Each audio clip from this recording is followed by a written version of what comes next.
Now, what other functions could be represented by a power series? Might as well see what we can do here. Let's take a rational function again, because at this point, the only formula that I've got is that geometric series. And let's see if we can just massage that just a little bit and get something else to come out of it.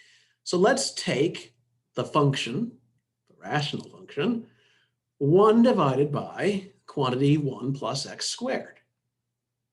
Okay, how can I make that look like the geometric series?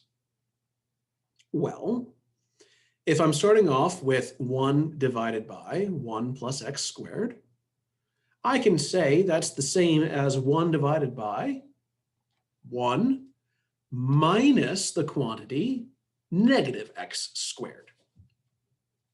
And the reason I have done this is that now I can use my geometric series formula where every place that I used to see an x, I will replace it instead by a negative x squared.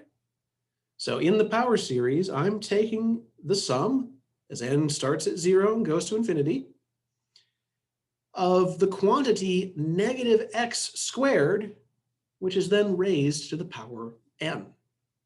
And as long as x is in my interval of convergence, this power series will equal the rational function that I wanted. It will equal 1 divided by 1 plus x squared.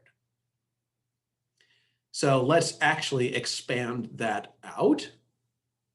My power series starts with 1, and then minus x squared, and then plus x to the power 4, and then minus x to the power 6, and plus x to the power 8, and so on.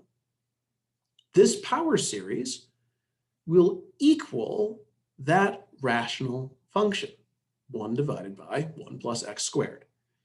Now, there are conditions here. It's not equal everywhere. We got this formula by using the geometric series, and that only converges as long as my common ratio is strictly less than 1 in absolute value. So if I want the absolute value of negative x squared to be strictly less than 1, then x itself has to be strictly less than 1 in absolute value.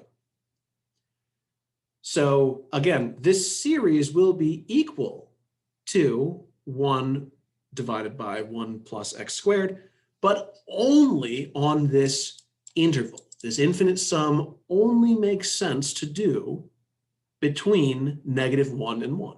Otherwise, if we're outside of that interval, the series will diverge.